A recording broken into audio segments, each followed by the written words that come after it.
Hello and welcome to my YouTube channel. आज हम लोग स्टार्ट कर रहे हैं डेली करंट अफेयर सीरीज में हिंदी लैंग्वेज। आज हम लोग 12 और 13 सितंबर 2022 का हम लोग करंट अफेयर्स न्यूज देखेंगे। तो सबसे पहले हम लोग नेशनल करंट अफेयर्स न्यूज यानी कि राष्ट्रीय समाचार के बारे में देखते हैं। तो अग्निकुल कॉस्मोस है, यह क्या है? एक स्टार्टअप है, स्पेस स्टार्टअप है। यह क्या है? भारत का पहला है स्पेस स्टार्टअप है। यह भारत का पहला स्पेस स्टार्टअप है जो कि 3D प्रिंटेड रॉकेट इंजन के लिए अपना यह पेटेंट हासिल कर लिया है। यह जो है अपना 3D प्रिंटिंग, अपना प्रौद्योगिकी का इस्तेमाल करते हुए जो है 3D प्रिंटेड रॉकेट इंजन के डिजाइन और विनिर्माण के लिए जो है केंद्र सरकार से यह पेटेंट हासिल कर लिया है। और यह जो है वह पूरी तरह से भारत में ही यह डिजाइन किया गया है और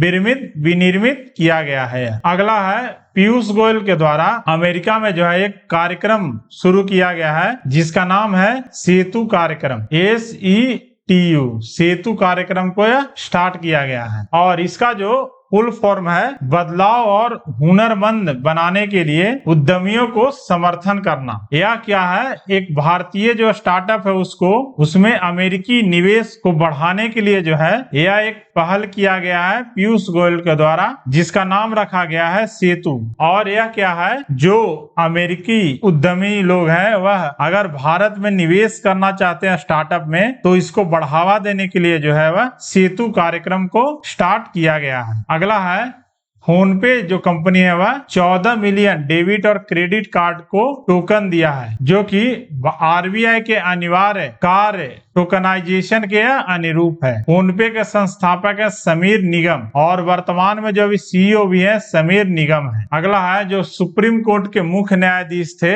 जो कि सबसे कम दिन तक रहे थे, KN सिंह, उनका निधन हो गया है जिनका नाम था कमल नारायण सिंह। यह जो बने थे 25 नवंबर 1991 से लेकर 12 दिसंबर 1991 तक यह मुख्य न्यायाधीश रहे थे और यह जो थे केवल 17 दिन के लिए मुख्य न्यायाधीश रहे थे। अगला है पुतिन और जिनपिंग के साथ जो है SCO, शंघाई कोऑपरेशन ऑर्गेनाइजेशन के बैठक में PM नरेंद्र मोदी जो है वह शामिल होंगे। यह जो बैठक किया जाएगा वह उज्बेकिस्तान के समरकंद में यह आयोजित किया जाएगा। और इस बैठक में प्रधानमंत्री नरेंद्र मोदी, चीन के राष्ट्रपति शी जिनपिंग, रूस के राष्ट्रपति व्लादिमीर पुतिन और पाकिस्तान के प्रधानमंत्री शहबाज शरीफ भी शामिल होंगे। अगला है जो भारतीय नौसेना है वह प्रोजेक्ट 17A के तीसरे स्टील्थ फ्रिगेट तारागिरी को यह लॉन्च किया है जो कि बनाया गया है मझगांव डॉक शिप बिल्डिंग्स के द्वारा यह बनाया गया है। यह जो है नौसेना के 17A प्रोजेक्ट के तहत यह तीसरा स्टील्थ है जिसका नाम है तारागिरी और इसका जो है विभिन्न जो पार्ट्स है वह अलग अलग भौगोलिक स्थानों में यह बनाया गया है। अगला है PM नरेंद्र मोदी जो है वह ग्रेटर नोएडा में विश्व डेयरी शिखर सम्मेलन 2022 का इन्होंने उद्घाटन किए हैं और यह जो है इंटरनेशनल डेयरी फेडरेशन के द्वारा ऑर्गेनाइज किया गया वर्ल्ड डेयरी समिट, इसका जो उद्घाटन जो हुआ है वह ग्रेटर नोएडा में हुआ है। अगला है HPCL जो है वह CSR परियोजना के लिए जो है भारतीय सेना के साथ सहयोग किया है। तो जो HPCL कंपनी है वह CSR के साथ, CSR का जो परियोजना है इसके लिए भारतीय सेना के साथ वह सहयोग किया है और इसका जो मुख्य मकसद है वह जो करगिल में रहने वाले जो छात्र हैं उनको प्रशिक्षण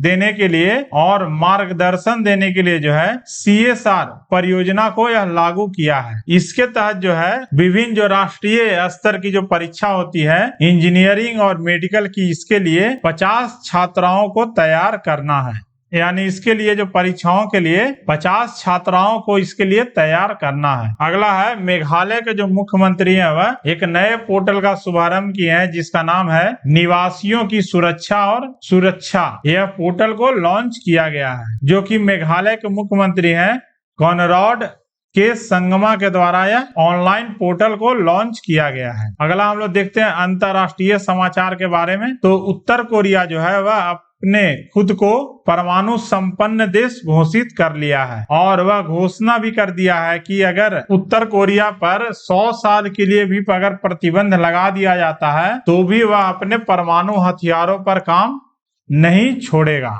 उत्तर कोरिया के सर्वोच्च नेता है किम जोंग उन और दक्षिण कोरिया के राष्ट्रपति हैं यूं सुक योलो। अगला है अमेरिका जो है वह 9/11 की 21वीं वर्षीय मना रहा है इस वर्ष, जो कि 11 सितंबर 2001 को जो है आतंकवादी हमला हुआ था जो वर्ल्ड ट्रेड सेंटर का ट्विन टावर था उसके ऊपर। इसके बाद से ही जो है अमेरिका जो है वह अफगानिस्तान पर अपना लंबा अभियान चलाया था। अगला है टोक्यो में जो है भारत और जापान के बीच 2+2 मंत्री स्तरीय वार्ता की मेजबानी की है, यानी कि इसमें भारत के विदेश मंत्री और भारत के रक्षा मंत्री इसमें भाग ले रहे हैं, प्लस जापान के जो है विदेश मंत्री भाग लेंगे और जापान के रक्षा मंत्री भाग लेंगे। 2+2 डायलॉग मंत्री स्तरीय वार्ता यही है और यह टोक्यो में आयोजित किया जाएगा। अगला जो कुछ इम्पोर्टेंट डेज मनाए गए हैं इसके बारे में हम लोग देखेंगे, जो इम्पोर्टेंट डेज मनाए गए हैं उनके बारे में। तो विश्व प्राथमिक चिकित्सा दिवस, यह जो है सितंबर के दूसरे शनिवार को यह मनाया जाता है और इस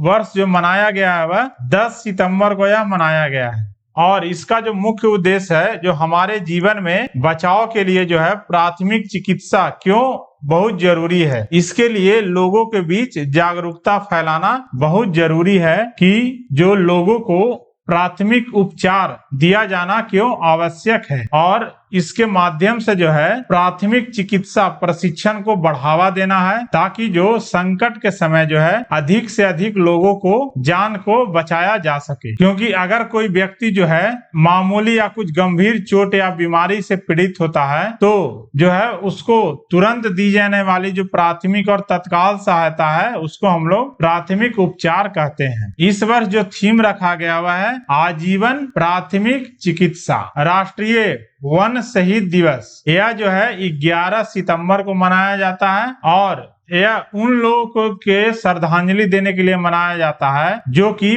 पूरे भारत में जंगलों और वन्य जीवों की रक्षा के लिए जो है अपने प्राणों की आहुति दे दी है। यह जो दिन है वह वन रक्षकों उनके कर्मचारी जो हैं वन के जो अधिकारी हैं वह उनके बलिदान को याद करने के लिए मनाया जाता है। अगला है दक्षिण सहयोग के लिए अंतर्राष्ट्रीय दिवस, यह जो है 12 सितंबर को यह मनाया जाता है और यह जो दिन है वह विकासशील देशों के बीच सहयोग के लिए जो है संयुक्त राष्ट्र द्वारा किए गए जो प्रकाश डालता है किए गए कार्यों पर, यानी जो संयुक्त राष्ट्र संघ द्वारा जो प्रयास किए जा रहे हैं विकासशील देशों के लिए उनके प्रयासों पर यह प्रकाश डालता है। अगला है अंतर्राष्ट्रीय PCOS जागरूकता माह, यह जो है सितंबर के महीने में जो है अंतर्राष्ट्रीय PCOS जागरूकता माह के रूप में यह मनाया जाता है। इस जो PCOS का फुल फॉर्म है पॉलीसिस्टिक अंडाशय सिंड्रोम, यह जो है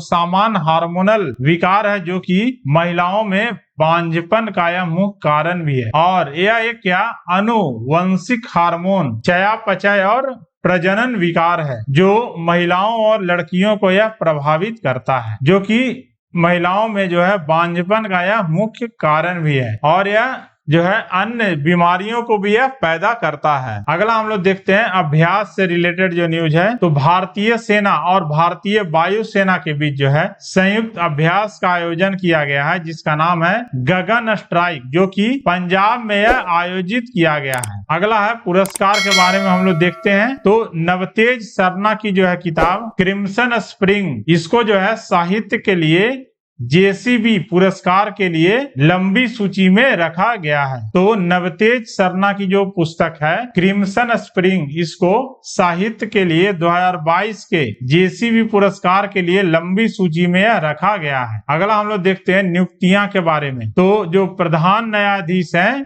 मद्रास हाईकोर्ट के मुनीश्वर नाथ भंडारी, इनको PMLA अपीली न्यायाधिकरण के अध्यक्ष के रूप में नियुक्त किया गया है। यह जो है वर्तमान में अभी मद्रास उच्च न्यायालय के मुख्य न्यायाधीश हैं मुनीश्वर नाथ भंडारी। अगला है नायरा एनर्जी जो है वह प्रसाद के पनिक्कर को चेयरमैन नियुक्त किया है। तो प्रसाद के पनिक्कर जो है उनको नायरा एनर्जी जो कंपनी है उसका चेयरमैन नियुक्त किया गया है। अगला हम लोग खेलकूद से रिलेटेड न्यूज देखते हैं। तो हाल ही में जो है यूएस ओपन 2022 का समापन हो गया है, जिसमें कि इसमें 2 कैटेगरी ज्यादा इंपॉर्टेंट है। एक है पुरुष एकल का खिताब और महिला एकल। अगर कोई भी भारतीय या तो मिक्स डबल्स में अगर जीतते हैं तो वो ज्यादा इंपॉर्टेंट बन जाता है एग्जाम के लिए, वरना यह 2 इंपॉर्टेंट है। से क्वेश्चन अगर आना रहेगा तो यह आएगा, एक पुरुष एकल और एक महिला एकल से। तो पुरुष एकल खिताब जो जीते हुए है सी अलकराज गारफिया, और यह जो है वर्तमान में नंबर 1 अभी प्लेयर बन चुके हैं, सबसे यंगेस्ट नंबर 1 प्लेयर यह बने हैं। रनर अप में है सी रूडो। अगला महिला एकल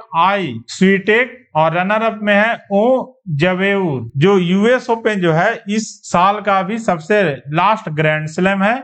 यह जो है टेनिस में आयोजित होता है ग्रैंड स्लैम। 4 ग्रैंड स्लैम आयोजित होता है वर्ष में मुख्य रूप से। तो पहला है ऑस्ट्रेलियन ओपन, यह लगभग जनवरी में होता है। दूसरा है फ्रेंच ओपन, यह फ्रांस में आयोजित किया जाता है क्ले कोर्ट पर। तीसरा है विंबलडन, यह जो है इंग्लैंड में आयोजित किया जाता है। और चौथा जो है वह है यूएस ओपन। चौथा यूएस ओपन, यह जो है सितंबर अक्टूबर माह में यह होता है। तो यह जो है 4 जो है ग्रैंड स्लैम है मुख्य रूप से टेनिस का, जो यह वर्ष में आयोजित किए जाते हैं। अगला है जो एशिया कप 2022 का जो है यह आयोजन किया गया है, जिसमें कि जो श्रीलंका जो है वह पाकिस्तान को हरा दिया है। और यह जो है छठी बार एशिया कप चैंपियन बन गया है। और वर्तमान में जो सबसे ज्यादा बार जो एशिया कप जीता है वह भारत यह जो 7 बार यह जीता है, और अभी श्रीलंका जो है यह 6 बार यह जीत चुका है। So thanks for watching my video. Please